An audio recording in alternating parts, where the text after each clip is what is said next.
Well, today we are moving into the last final section of Ezekiel. Chapters 47 and 48 are about the land. The previous chapters were about the temple in the last days. This is about the land in the last days. And two things are talked about in this chapter, verses 1 through 12 are about a river that flows from the temple, and verses 13 through 23 then address the land specifically. As we close in on the end of the book of Ezekiel, I know some of you are probably relieved to be out of Ezekiel. The major prophets are long books. That's why they're called major prophets, because they are majorly long.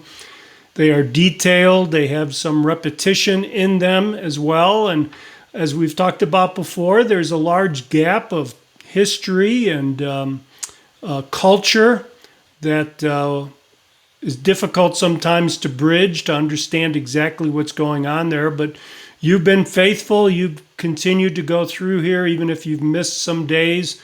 You continue to persevere through the major prophets. So I'm proud of you for doing that.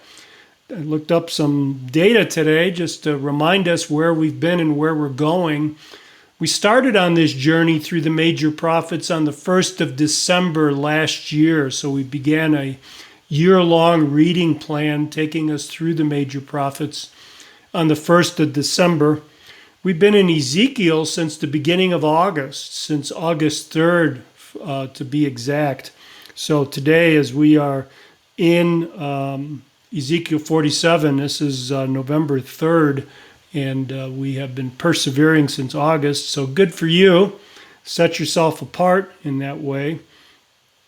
Finally, we're going to finish the major prophets right at the end of November, right after Thanksgiving. We'll be finishing up on the 30th of November and moving into something else. Probably take the month of December off for family and holidays and resume a reading plan in the beginning of January.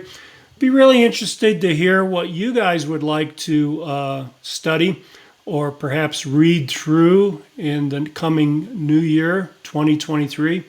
It's right around the corner, but you might want to read, say, spend a year reading through the first 5 books of the Old Testament, the Pentateuch. You might want to spend a year in one book, such as the book of Romans. You might want to spend a year going through Paul's epistles. Whatever it might be, I'd be interested to hear from you.